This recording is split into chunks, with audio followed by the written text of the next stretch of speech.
those are your own. But just keep in mind that the views, information, or opinions expressed on the Tuddle Daily Podcast are solely those of the individuals involved and do not necessarily represent those of our sponsors. Yeah, it's called free speech, people. Nobody's forcing you to listen. Get ready for your daily dose of Tuddle. The all-time greatest intern/producer we've ever had, of course, Tuddle. Tuddle in Florida. From the Hobo Fish Camp, it's the Tuddle Daily Podcast. No wonder nobody likes you, Tuddle. Everything's a goddamn debate. Hello, everybody. How is everybody? Welcome to another edition of the Tuddle Daily Podcast. I want to thank everybody that's been showing up. Got Nedley Mandingo, Raymond B's in here, Jason Martin, yo. Got a great show lined up for you today. Matter of fact, most of it's already done. Did a great interview earlier today. It was really, really good. And we were kind of all over the place. I had a chance to sit down and talk with Robert Hausman, Housman. He worked for the Clintons. He has been on all the talking heads and stuff. He's done a lot of the Olympic coverage. And I really, really did enjoy the conversation that I had with him earlier today. I'm going to get into that. Iggy T says, hey, everyone. Iggy T, how was mass transit getting home today? Everything good there? Captain Pizza Pants. Oh, by the way, since I got all this new fancy equipment, everything's been about, the video side of it, the live stream. But I got to tell you, this is the highest 7-day average that I've had when it comes to the audio podcast. I take this and then I put it up so a lot of people can hear it. I've had close to 18,000 downloads in a 7-day period. And I know that probably doesn't sound like a lot, especially me coming from terrestrial radio and stuff. I know that probably doesn't sound like a lot, but I mean, that's a lot compared to what I was getting when I first started the Tuddle Daily Podcast. And I'm blown away. Close to 18. I'm at 17,724 downloads. And that's not even like counting the plays, the people that are streaming the Tuddle Daily Podcast audio, the audio version of it. So, I really can't thank you guys enough. That is absolutely mind-blowing. But earlier today, I did have a chance to interview Robert Hausman, and this was I'm ready for my next interview. There we go. Waiting on Mr. Robert Hausman. I wonder if that's even right. I always mess up all the last names. Enjoy, guys. It's Housman, Mr. Robert Hausman. Now, this guy, I talk to a lot of people. A lot of people would think, Tuddle, why are you so confident when you're going to talk to this next person? Because, you worked with the Clintons. A lot of people would get upset and be like, oh, my God, the Clintons. Oh, better walk on eggshells, or guess what? You might end up dead because everybody believes in that. Oh, here we go. Let's go. Mr. Rob Hausman is on the line right now, just waiting for him to connect. Yeah, I'm a little intimidated here as Mr. Robert Hausman. See here. Hey, how are you, Rob? I'm great, Tuddle. How are you? Can you hear me? Yeah, I can hear you now. The microphone was not showing up. How are you, my friend? I am great. How are you? Doing wonderful, man. Where are you calling from, Mr. Hausman? Or is it okay for me to call you Robert? Is it okay? No, just call me Rob. Okay. Mr. Hausman's my 94-year-old dad, dude. I know, man, but You're being polite. You got a great pedigree, though, man. You've worked with some big names and everything, and I'm honored to have you on.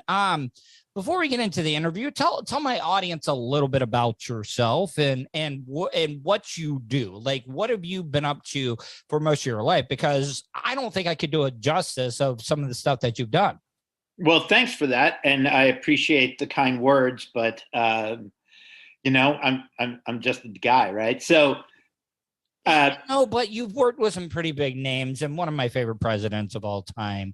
I mean, the Clintons and stuff. I mean, how do you even get to that? Like, where are you from originally? Like, So, would you ever thought growing up, you were like, man, I'm going to work with one of the most popular presidents and his family at one time? I had no clue growing up that I would ever do that. I think I know some people set that glide path and they know they want to do it. That wasn't me, man. I got lucky. So I went to law school. I ended up going to law school at American University Law School in DC. I stayed. A buddy of mine was working on the first Clinton campaign. I got a weird break, one of those like, you know, Sunday morning answer the phone kind of, they need help. And next thing you know, I worked on his first presidential campaign a little bit as one of their lawyers. Fast forward, I had an opportunity to go into the first administration, but I was having a great time and I was a knucklehead, so I didn't go in. And when it came around, I had all these friends who went in and I was jealous of them. And I'm like, well, I should have gone in. So the second time around, I worked on the campaign. I got a chance to go in, and that time I took it.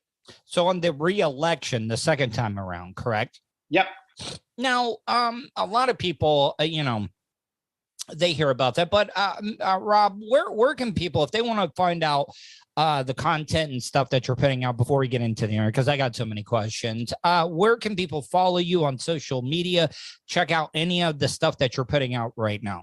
So most of the stuff like this, most of the work stuff, I'm on LinkedIn, and I do most work stuff on LinkedIn. I'm on Facebook, I'm on Instagram, but that's, you know, my personal life. And I don't know that my personal life is that super exciting. No, I you know what though, that trust me, man, you know, like just some of the people that America watches on just reality TV that are nobodies. And some of the stuff that you have done in your life and stuff and the people you know and the people that you've met, trust me, people are would be far more interested in your personal life than all these like hacks that you're seeing on reality TV. Now you're putting pressure on me. I'm going to have to actually like show up and do interesting stuff again.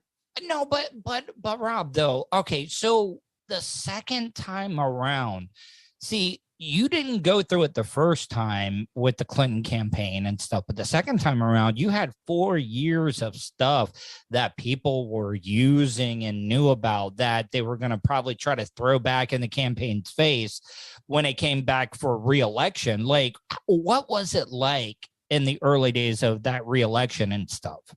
So it ended up being super lopsided. I mean, President Clinton, and I have a great deal of respect for Bob Dole, by the way. I think he's an American hero. Yeah, he just passed away recently too. Yeah, and you know, I have utmost respect for him. And having said that, Bill Clinton is just a superlative politician, and we kind of kicked their, you know what, and. But initially, we didn't know that was going to happen. There was a lot going on, as you said. There was, you know, was Whitewater happening at that time? Was that Whitewater was the first term, and so we had Whitewater. We had Lewinsky Gate, the blue dress. You know, what about the so-called, you know, everybody, you know, maybe pregnancies or, you know, affairs or stuff like that, like that. I think the popular press called it bimbo eruptions, and we had some bimbo eruptions. Although, you know, a lot of that stuff was manufactured, right? Oh yeah, of course. Clinton's a polarizing character. You either love him or you really don't. And I don't see how you could not like him though. Like, I mean, was he as charismatic as everybody says he was? He was ridiculously charismatic. So I'll give you a little aside. So I'm divorced. Back then I was married, and my ex-wife hated Bill Clinton with a passion. But she met him. And one day I actually had an occasion where I was at something and I introduced her to him. And I had already worked with him for him for a couple of years. And he's charming. So he walked up to her and he did the double handshake and he said, well, Patty, I never knew. I can't believe he's never introduced me to you. You are just a wonderful person. Now tell me about yourself. And, he connects in a way that is super compelling. And by the time this maybe 5-minute conversation ended, my ex-wife walked away and said, He's good. I love him. He's amazing. Rob, I think one of my favorite political scripted shows is Veep. Have you ever watched Veep with? Of course I have. Okay, so all right, I have so many related questions when it comes to that. But Julia Louis-Dreyfus, she had Tony. What is the actor's Tony Collette or something? Would always be whispering into his ear. But I always feel like Bill was so he did not need that information. Like he could just have a conversation with you. Well, first of all, every politician needs prompting to some degree. Having said that, though, there's a moment in time when I got to participate in writing a speech, helping write a speech. I wrote portions of a speech with our White House speechwriters. He gave it at the United Nations. And I'm sitting there, backstage, and I have the text of what he's supposed to be delivering. And I had worked on this with these other speechwriters for, 2 weeks. They're just every suggestions, word, aren't they? They're basically just suggestions. Right. And he just walks up. And so he used, of an entire speech, he used one line that I had written. And it was actually the last line of the speech. And it was my best line. Mm-hmm. Everything else, he just riffed. He was like he was like Clarence Clemens playing the saxophone, right? He was just doing his deal. By the way, I've hung out with Clarence Clemens quite a bit. Like we did a lot of fundraisers down here on some of the radio shows. A great guy. I was sad to see him go as well too. But was there any correlation there? Saxophone with Clinton and and Clinton. So I actually, like you, I had the pleasure of on one occasion meeting Clarence, because everybody calls him Clarence. And he actually gave me a note to give to President Clinton. And it was about playing the saxophone with him. Those two played the saxophone together all the time. I did not know that. Yeah, they would go up in the White House and they would jam because Clinton loved Springsteen. And, he was remember Arsenio Hall? Yes, that sold them. That basically was the first time where a president or a politician had to go on just like mainstream media and make a connection, not politically, but just a connection that he's one of us. He's one of those down to earth people. Yeah, you're totally right. And so, he would love playing the saxophone. It's one of the ways that he relaxes. I'm not in touch with him now.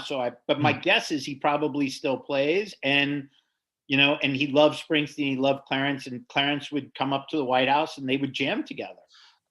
All right. I want to get into some other things, but I want to ask you, so Clinton, where would you rank him? Because I remember I was in my late middle school, early, through my high school Clinton years and stuff. My dad ended up becoming a hardcore Republican, but he voted for Clinton. Like that was the last, he loved Clinton because everything was great though. He was a great communicator. He brought people together. He wasn't a divider like some of the politicians that we've had now. Where would you rank him public speaking? Everybody thought Obama, best of all time, but I still think when it comes to just ad-libbing, like if you caught both Obama and Clinton and you were like, hey, you got to go on stage right now, no prep. I think Clinton hands down all day, right? Yeah. So they're just very, it's not even apples, oranges. It's like apples and your car transmission, right? Yeah. Obama is more like a preacher. Yeah. And when you watch and listen to Obama speak. Cadence. He has a cadence to him. A lot of people don't realize this. You've written speeches for people, but people like gravitate towards music that has a good beat, a good rhythm to it. And I think that people that speak with a cadence like Obama does, people just gravitate towards that. Right. You're absolutely right. In fact, you're totally right. And a speechwriter looks at cadence and things like that. And the other thing, though, is it's also the pauses and the way he enunciates and drives home certain words, pound for pound, in speaking a speech in a way like a preacher that can just deliver a compelling audience, a compelling moment. Obama is magic. I mean, he is just magic. But in terms of just connecting with someone, perhaps off script, and also telling a story, like Clinton is just the best at that. He's hands down. Ironically, in some ways, W also connected with people that way.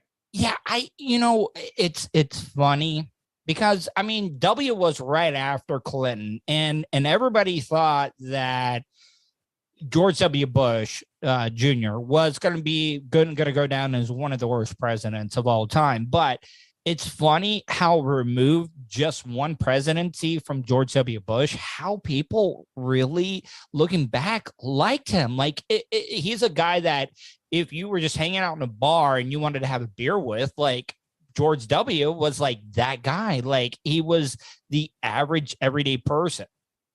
Except super smart. I mean, people, he's easy to take lightly. So I'm lucky. I got to meet Bush the Elder, very different person, Clinton, Obama, and W. They're all very different people. They all have different strengths and weaknesses.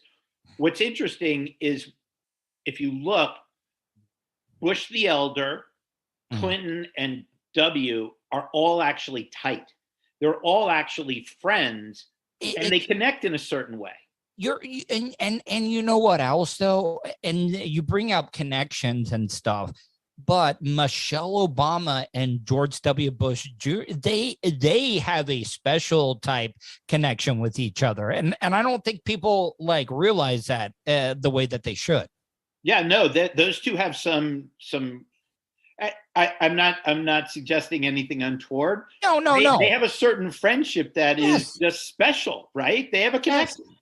I agree with that now, but all right. So I know it's the great thing to kick Trump while he's down and stuff, but like I don't think any of those presidents you just mentioned, you had Senior, Clinton, Bush, Obama, all kind of like had that little bit of connection with each other. But then when you got to Trump, it's just like nothing. Was it because he was such an outsider? He just rubbed people the wrong way, do you think? Well, I don't think it's because he's an outsider, right? Because if you think about it, Clinton was an outsider too, right? He's a boy from Arkansas, and Obama was also an outsider, just in a different way. He was a community organizer, African-American, didn't come from a patrician family like the Bushes, he was his own cat, as he likes to say. And I don't think it's just that Trump was an outsider. It's that all of those other presidents, they get to the office and the office affects them. The office raises you up, right? And all of a sudden you realize, I don't command the American people. I work for the American people. And there is an expression that those of us who've worked in the White House have, that the day walking into your office or the building gets old and you don't feel special doing it, that's the day you got to leave. Yeah. And I don't think Trump ever felt that. I've never met the man. I don't know anything about him, but I don't think that the office elevated him. Yeah, no. And now, Rob, I was, what's great about this? I mean, I was looking down your pedigree, like all the producers, they send you all the information about the guests that you got coming on and stuff. And it's like all the things you can talk about. And like I really haven't used any of that yet. I like to have people come on and just have a conversation with people. I really think that interviews have become way too scripted and stuff. But one of the things that I want to get into, Olympics, like you go from politics, safety here in the country, all the way down to your appearances on all the shows and stuff. And then it says you can talk about the Olympics. Okay. Like, give me an example. Like, what shows and stuff have you been on? Because all those things kind of relate with each other. And then it's like Olympics and sports. Like, what is your pedigree when it comes to sports and stuff? How do you get here? Yeah. Talking heads. I was just curious. Is this my beautiful house? Is this my beautiful car? No. Yeah, there are moments in time when I pinch myself. This is probably the biggest luck I've ever had. You may recall a while back, we were in the Barry Bonds, Sammy Sosa performance enhancing drug era. I played college baseball. I played baseball. What was your position? I was a pitcher in college and stuff. But we just had the big lockout. We thought we were going to go through another lockout. The only thing I think that saved baseball back in the day was the home runs. You had Sosa, McGuire, and then a couple of years later, you had Bonds that was hitting them left and right and stuff. And I think that was one thing that saved baseball, in my opinion. Yeah, no, I don't disagree. But what was happening was, and this was, we went out.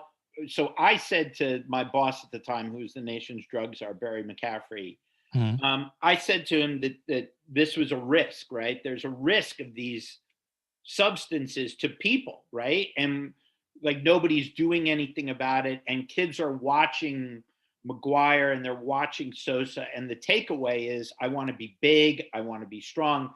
And the drugs at the time, they can make you suicidal. There's a great foundation called the Taylor Hooton Foundation. Mm-hmm. Any parent should go check out the stuff on these drugs on their website. It's actually kind of scary. And if you look at what happened with, like, remember the East German swimmers and the Russian swimmers? Yes. Yeah.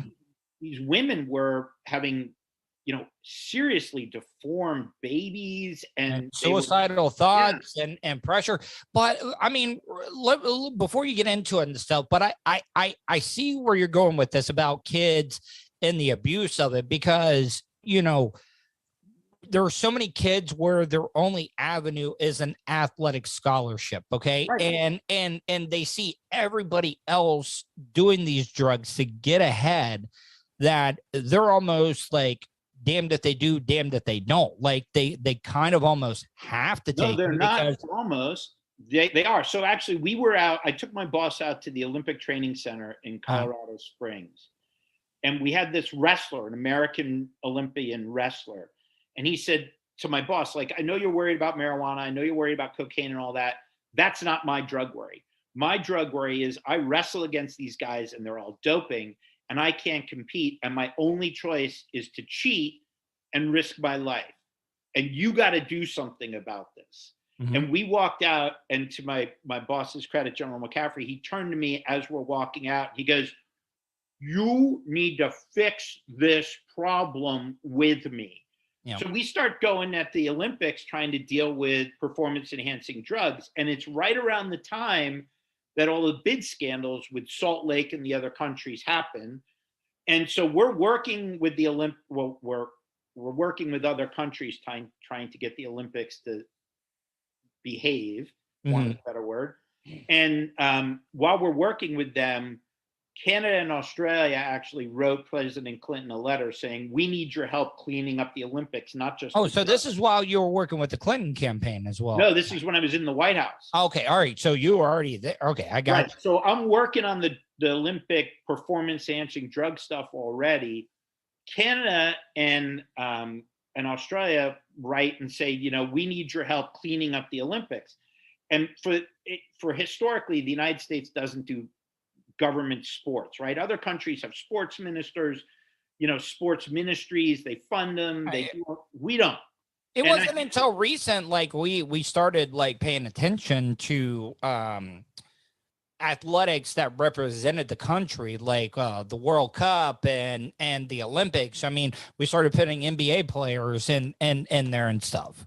Right, exactly right. So now these countries say, help us clean it up. And President Clinton met with my boss and I, and he said, they want a special ambassador. They want this. He's like, why don't I just deputize you, General McCaffrey, and you, Hausman, go fix the rest of the Olympics too. So we ended up negotiating reforms of the entire Olympics, how you do bidding, corruption stuff, drug so stuff, corrupt, rights though. for athletes. It's so corrupt, though. It really is. I mean, It's gotten so much better. I mean, you got the Olympics, but everybody's talked about how FIFA is one of the most corrupt sports organizations that's out there. Like, why has Qatar even got the next World Cup? I think US got screwed when it went to Russia and Qatar back to back like that. I mean, two of the countries that's got some of the worst human rights violations out of anything. So part of that actually is a reflection of the fact that our government doesn't do sports normally, and we don't have a sports minister. So those countries do, and they're constantly in there. And yeah, I mean, like FIFA, a friend of mine has written a book about the links between organized crime and FIFA. I wouldn't be surprised. Yeah, I'm not surprised. But, so there's payola, there's all sorts of stuff that goes on. But these other countries, they play a very sophisticated game to get the games, to get, the World Cup, to get world championships. Why would a country want to host any of these big events? Because I've read nonstop about how these host cities and countries lose money. Is it all because the people, the residents of the certain area where it's going to be, they're going to get screwed, but the politicians are all getting rich because they're taking care of certain people in these areas? Well, yes, but there's more to it than that. What if you look at it, right? Tell me your biggest sports moment. Well, you might be too young for this one. Greatest sports victory ever. Well, I mean, everybody's going to talk about the Americans beating the Russians and hockey. Yeah. Miracle on Ice, right? Mm-hmm. So there's another one, and it actually happened. One of my colleagues' friend, a guy named Tom McMillan, played on the team a few years before the Munich Olympics, the same one with the terrorism.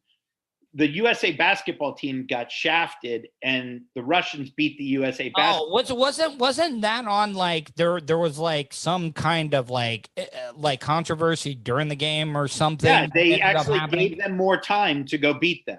Yeah. I remember that, and it was a bunch of college kids too that were right. playing So at it's the time. all about prestige, right? It's about building national prestige and marketing yourself to the world. So here's an interesting one. I bet you don't know this. Do you remember Richard Nixon did ping pong diplomacy? Well, I mean, I only know that from Forrest Gump. So I mean, right. that's so the only thing. Yeah. Why did they go to China and play ping pong? Because of communism. Because of communism. But why was it ping pong? Because that was their sport, and we wanted to take it to them. No. Because the Chinese would only play ping pong because they knew they could kick our tail in ping pong. Yeah. Mm-hmm. Yeah. I mean, that's very interesting. All right. So one last Olympic thing. Why, especially with all the Russia stuff going on, why is it really a bad thing when Russia is not allowed to fly their flag and stuff at these Olympic things because they're the ROC, they're the Russian Olympic athletes or whatever, okay? And then we have this whole thing where this figure skater, she tests positive and still gets to compete, and they say, well, if she wins, we're not going to have a medal ceremony, and if she doesn't, we're going to have one. Like, what is that all about? It is a mealy, soft response, and it's because there aren't a lot of countries Olympically that want to jump out in front, and there's a natural hesitancy in international sports to make sports about politics, and it's almost sometimes it's got to be though. Sometimes it's got to be. I mean, look at what FIFA did. We talked about one of the most corrupted, sports organizations, and this is how bad they're pissed off at Russia right now because of the invasion and the Ukraine. That they're like, listen, your country, Russia, is not allowed to compete. They were supposed to play a match against somebody for one of the final spots in the World Cup, and they were like told no. Well, yeah, and that shows you just what it takes to get them to respond, right? It took an invasion of another country and blowing up apartment buildings and maternity wards. Yeah. It's to get a response. Mm-hmm. So, I wouldn't call that out as a profile in courage. Having said that, I'm glad FIFA took that decision. I think it's the right decision. I applaud it. But, there's a lot of other stuff. Like, as you pointed out, China's human rights record is, a low on the totem pole, and they've had 2 Olympic Games. They had the summer and the winter. I think they're the only city that's hosted both the summer and winter Olympic Games in the same city. And I will tell you that the Olympics lost a ton of money on those. Yeah. Because what drives the Olympics is television revenue, really? And being close. I mean, that's why the Brazil Olympics were so popular, because they were basically almost in the same time zone as the United States was, Right. The last 2 Winter Olympics, South Korea and Beijing, they've all been like on the opposite sides of the world. And you can watch the viewership just tank. And, not only does that hurt current revenue for the Olympics, it means the next time they come around for a contract, the media conglomerates that are bidding on it, they're smart. They're like, no, your viewership isn't up. We're not paying what we paid before. One of my favorite sites, and it makes me really sad, is abandoned Olympic venues. Have you ever gone to that website, man? It's so sad. Because a lot of these countries, they all promise to like reuse some of the venues. You know what? I will give Atlanta Olympics did a really good job because the Braves played at the Olympic Stadium, I think, for almost 2 decades there. So, they were able to reuse that. I think that Bird's Nest Olympic venue that they have in Beijing, that place stayed empty for quite a while until they were able to host the Winter Olympics. Yeah, and the other ones who did a great job, London did a great job. Yeah, they reused the Olympic Stadium for, I think, West Ham United, one of the soccer teams out there. And they had the housing portion of it was really good. And the other one is, and I love these guys, it's one of my favorite countries in the world, the Aussies, man. The Aussies just crushed it. Yeah, they've done such a good job. That was a forgotten Olympics. I really do, because I think that was in between Atlanta and Greece. Everybody was like, oh yeah, Atlanta, it's in America, and then Australia, and then it was like, all right, it's going back to Greece, the birth of the Olympics and stuff. So yeah, Australia is one of those ones that a lot of people forget about. But it was one of the best. I got to go to Australia, and I was there for the entire Olympics. I worked on the games and on an international team, and it was an amazing Olympics, right? So beach volleyball on Bondi Beach. Come on, sailing in Sydney Harbor. Yeah. You just can't get better than that. So Clinton was 92, right? So like you were right there the second time around for the Atlanta Olympics. Did he go to any of the stuff there, or? So I wasn't there. That was his first term. So I wasn't around for that. I vaguely recall that he did go to Atlanta. Mm-hmm. And remember, Atlanta had the bombing. It was complicated. There was security risks after that. risk. You do a lot of stuff with Homeland. You do a lot of stuff with Homeland Security as well, too, right? That was on the list of things you could talk about. Right. So I don't recall. I vaguely recall he went, but I wasn't in the administration at the time, so I didn't get to go to that one. Although I wish I had. It was a great Olympics. Did you see the movie Richard Jewell? Did you watch it? Oh yeah, I did. Yeah. Man, was that one of the biggest screw jobs of all time? Like, they were looking for a fall guy. Yeah, they were, man. But look, we were all brought up, respect the authority and law enforcement and stuff. But after that, I was like, man, if I ever get accused of something, it's like, I don't care if and you're part of the legal thing. Wouldn't you suggest from now on, after if you watch that movie, is like a lawyer, right? Like lawyer. Yeah. I tell my kids are good kids. I don't worry about them, but I have had with my kids, the very first word, if you're ever in front of a police officer in an adversarial way, is I want to talk to my lawyer. Exactly. But a lot of people think, oh, you're guilty if you're asking for that. After seeing that Richard Jewell movie, I was like, no, you're not, man. No, that's actually how you avoid being guilty. Yeah, I mean, I know, but I mean, all of his mistakes were the one thing. It was like, man, from now on, because he respected law enforcement and he wanted to do everything, but he was like, I have nothing to, no, they're trying to pin this on you. He wanted to be a cop. Yeah, exactly. Like not only did he respect him, that's what he aspired to, was to be a police officer. All right, I know we've been talking, and I don't want to keep you for too long. You and your thing, it was about homeland security and stuff. Well, what is some of the stuff that you've done with that, and what are some of the things we need to be vigilant about here in this country when it comes to stuff like that? So my big thing right now is COVID, right? That's where my focus is. A lot of my work is on COVID, and I actually think that we are in a false narrative right now, and I'm in it too, right? So I blame myself as much as the next guy, right? What about things are good? We don't have to worry about this anymore. Happy days are here again. Yeah, and it's not the case. So if you look at what's going on around the world, cases are up in Europe. China's exploding. There's recent data out of the CDC where they're looking at sewers to get a general trend. They've been doing that testing the fecal matter and the water supply and stuff. They've been doing a lot of that here in Central Florida. And so at a third of their testing locations, they're seeing a significant pop in new cases, in levels, right? Which means cases. Levels means cases. And if you look at it, so I'm not wearing a mask. I was at a Chris Lane concert. Awesome concert. Love Chris Lane. Yeah. Crowded. No one's got a mask on, not me. And the thing is, if you've been, whether you had 2 doses or you've had 2 doses and a booster or 2 boosters. Now they're saying 4. Now they're saying 4. Just go to your last shot. Look at the date. 30 days after your last shot is when your protection from that booster or shot expires. Yeah. And after that, so me, double boosted, my last booster was like more than 90 days ago. I have no protection. And I'm out.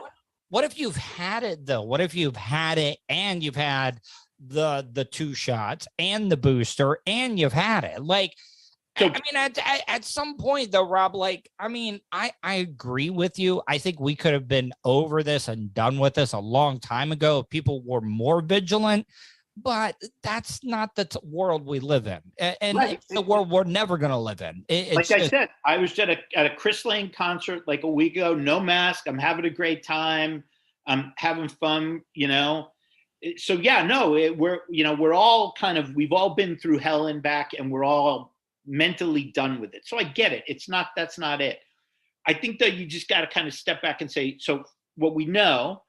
With Omicron, you can be reinfected. You can, in fact, be reinfected twice in a month. Yep. And right now, we say if you've been vaccinated, your chances of having a really bad case are less. Well, that's true. But if you've been vaccinated, say 90 days ago, is that still true? We don't know. There's no data on that. So you're kind of flying, naked, right? I mean, I agree with you though too, but like, as much as this stuff was rushed, I don't know, like you also got to understand how people feel about getting just pumped full of like chemicals and all types of stuff throughout their thing. You could see where people are kind of hesitant when it comes to that as well too, right? Oh, Tuddle, look, I do this every single day. I'm eligible for my 3rd, maybe even my 4th booster. I haven't gotten it. And the reason I haven't gotten it is if you're telling me I have 30 days of protection and I'm going to keep pumping shots into me, and we don't know what those shots do over the long run after 2, 3, 4. Yeah. No, I'm not rolling that dice. Yeah. I mean, I agree with you. And like, it sucks Now, what do you say about some of the other studies that have come out that there are more people that have actually died than what we know about? Do you agree that it's higher, or do you think it might be lower? We've totally cooked the books. And here's the thing. So early in COVID, if you went to the hospital and you had COVID and you died, right? Whatever you died from, you could die from a gunshot Car accident and you had COVID or something. But they counted you in the COVID list. And at some point in time, they flipped that, right? They flipped that narrative. So our governor here in Florida, and he just let it eat. Like he was like, you know what, right. we're not reporting daily numbers. You know what? Screw that. We're not doing it. So now it's at the other end. Unless you've actually died from COVID itself. But the problem is there are all sorts of complications of COVID. So for example, heart problems. So if somebody has COVID and they die of a heart problem, I count that as a COVID death. Our CDC, our states, they're not, and our federal government, they're not counting that as a COVID death. Why? And I know Trump is an easy person to blame this on. Why did this become so political? That's a great question. And I think it's because it happened during an election cycle with a politician that was enormously polarizing. It got weaponized almost. It was like, you know, oh, they're cheating now because, you know, we're doing mail-in votes. You know, like COVID was the excuse for a lot of stuff. Right. And you know, look, I'm not a Trump fan, as you can probably imagine. Having said not that, either, but I mean, I'm not a fan of most politicians. Like, I'm not. And my friends know that I'm a pretty bipartisan guy. Like, you know, I like the Bushes. One of my best moments was meeting Bush the Elder. Wonderful man, great president. I mean, a guy that can jump out of the airplane late in life like that has got to be some guy that I would like to hang out with. Yeah, of course. But so here's the thing. We're not in the Trump administration anymore, and we're still cooking the books. So you can blame Donald Trump for the early missteps and the mishandling and the politicization, all of that. You can't blame him for what's going on now. And if we get another variant, if there's a new variant, and it's happening like every week, and that variant, so right now, if you think what makes a really bad COVID virus, 3 things. High death, high transmission. High transmission, it's vaccine resistant, and it's more deadly. So right now, the viruses, the variants that are out there are 2 of 3. They're higher transmission, and on top of being higher transmission, they are vaccine resistant. So you're rolling dice on that third thing. And yesterday, around the world, we rolled that dice. There were 426 million cases of COVID. Yeah. You know, what are the odds? I don't know what the odds are, but I know that if you want to roll the dice, 426 million, sooner or later, you're going to get snake eyes. Yeah, you're going to have a real bad one that's going to come in there. Man, this is sorry, man. Bringing on your. No.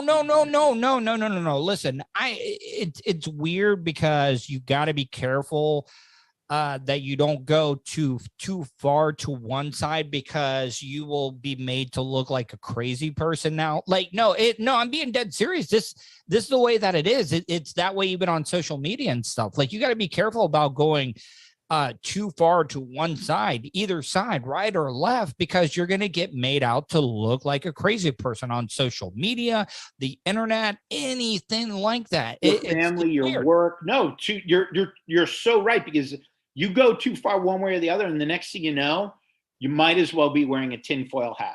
Exactly. And the thing is like, I've looked at this. Everybody wants to like label me as a liberal or conservative, but it's just like, I think we've seen the last days in this country, and I know that I'm going to sound real quick. We're not going to see 2-term presidents anymore. I really don't. I think it's because of our attention span of how we need it now. And we're not willing to give somebody 8 years. Like, I mean, we're just like, if you can't get things turned around in a couple of years, we're already moving on to the next person. Well, so you're totally right, by the way. And the double irony on that is this. So on the one hand, we don't want to give somebody 8 years. Plus, there's really good studies that show we like divided government, right? So we don't want to give the Democrats all the keys, and we don't want to give the Republicans all the keys. So we divide government. But by dividing government these days, Nothing gets done. Nothing gets done, and then we're pissed that nothing gets done. Yeah, it's really, really weird because, you know, it's not like we could do anything to like change the Supreme Court. So we're only left with the legislative and the presidential side of it. So it's really, really weird. And I was reading somewhere, one of the politicians, when it first came up, they were saying the Constitution should be ripped up every like 20 to 30 years. Like it should be, you know, like we need to, because it was written back in the day when it came to a bunch of old guys that owned slaves and stuff like that. So, you know, it's like we need something to shake things up, in my opinion. Yeah. So, you know, the interesting thing about that is you either, and Thomas Jefferson talked about this and he wrote it. And if you go to the Jefferson Memorial, there's a quote where he says the Constitution should be a living document, right? Yeah. It shouldn't be like a picture. Back then it would be painted even. It wouldn't be photographed. It shouldn't be a snapshot in time. It should live.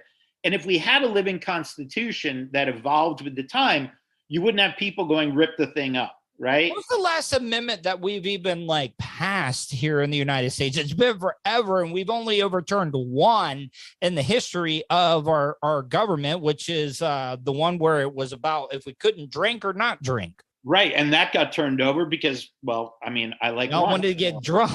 Right. Exactly. Like, you know, I want a bourbon and I want a glass of wine. So guess what? That amendment's out the door. Don't we have one now is where we can't allow the government? I think it's like the fifth or not the fifth, but it's one of the ones where we're not supposed to allow the military to sleep in our house or something. Right. You're not supposed to be forced to quarter soldiers as well. Yes. It's like, right? We're not living in those times anymore. You know, like one of my good friends is from the military. And does that mean he can't sleep in my house? I obviously joking. But. I know. Well, Rob, before we go, I really enjoy this. Hopefully you did as well too. Hopefully you weren't like, oh, this guy knows absolutely nothing about. No, Tuddle, this has been a blast, man. This is a great fun time. And well, Rob, before we go, tell my audience how they can check out any of your stuff, and if they want to reach out and maybe book you on their show, or, you know, because you've been, wait, one last thing. I know that I keep saying one last thing. All right. Who's your favorite show to appear on? And if you don't want to mention the name, is there one that you just absolutely despise being on? Like, it's good for, you know, you to gain popularity, but you can't stand his guts or her guts. You mean like TV, or do you mean TV like, or any of them? So I used to, maybe this is a weird reflection on me. I used to love, and I used to do them all the time. I used to love doing Bill O'Reilly. Okay. See, you know what though? If you're a fan of Stephen Colbert, you got to like Bill O'Reilly, in my opinion, because Stephen Colbert's whole stick is based on, you know, Bill O'Reilly almost, isn't it? I mean, yeah. So, you know, Colbert, I've never done you. If you're out there listening, or your people are, feel free to book me. I'm available. But, you know, O'Reilly, it was mixing it up, right? And so I actually did, on one occasion, I debated O'Reilly about music lyrics. He wanted to, he was offended about when they were going to hip hop stuff. Yeah, he was offended by Eminem, and I debated him on music lyrics. And to his credit, like in the middle of the dialogue, and he's ripping on music lyrics, he's ripping on Eminem. And I said, Bill, I know you love the Doors.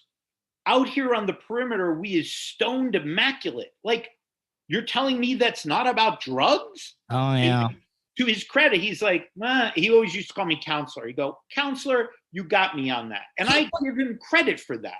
I love the talking heads that can admit where they're wrong. Okay. Like, for example, I've always wondered this, like Fox News, they'll have people on that agree with them. Okay.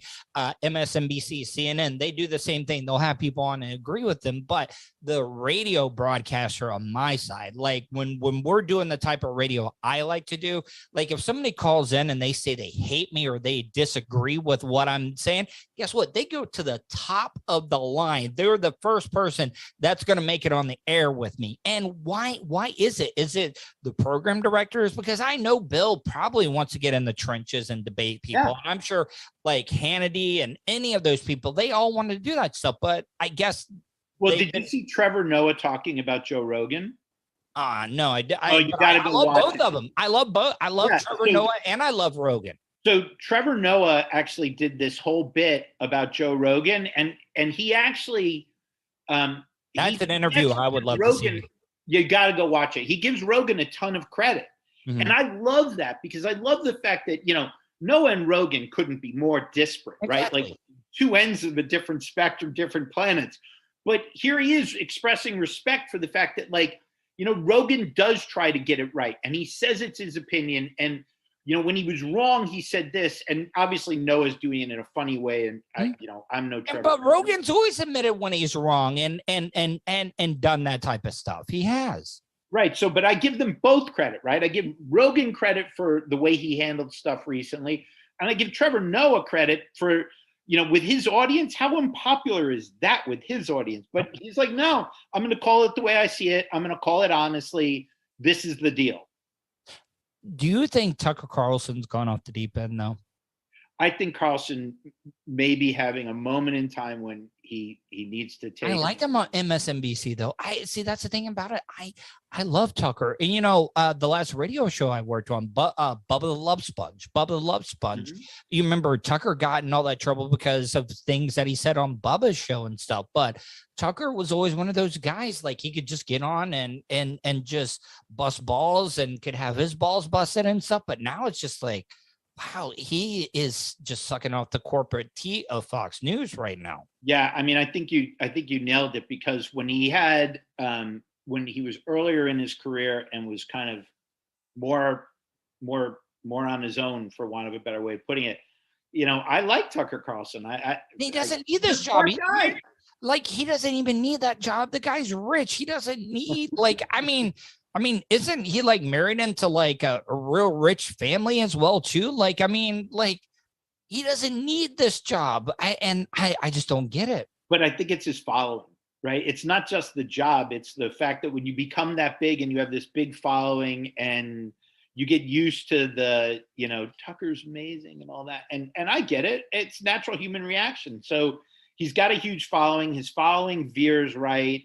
I still like him as a person. I really think that Tucker, because I'm a big wrestling fan, I don't believe Tucker believes all the stuff that he's saying. I think Tucker is playing that role now where he is playing the guy that everybody loves to hate. I really do. Yeah. And quite frankly, like that might be a lot of fun, right? To be the guy that everybody loves to hate. If you've got a thick enough skin and a large enough bit of self-confidence, I mean, I could have some fun with that, right? Yeah, and Rob, though, and everybody's like, well, what about his journalistic integrity? See, that's also another problem I think we have in this country, is that people do not realize the difference between opinionated journalism and journalistic news, right? No, you're right. So look at Hunter S. Thompson, right? The writer. Thompson was off the charts and opinionated, and he was a journalist. The other thing is we've lost the line between entertainment and news, right? The days of Walter Cronkite, they left us sadly way, way long ago. And now if you get into cable on both sides of the aisle, all news is biased now, right? All news is biased now in one way or the other, don't you think? Do you remember the initial Colbert show when he played the Republican, the conservative, and like that was entertainment, but a lot of people got their news from Stephen Colbert's show. And you should not do that, man. Right. And also social media has really blurred the lines as well too, in my opinion.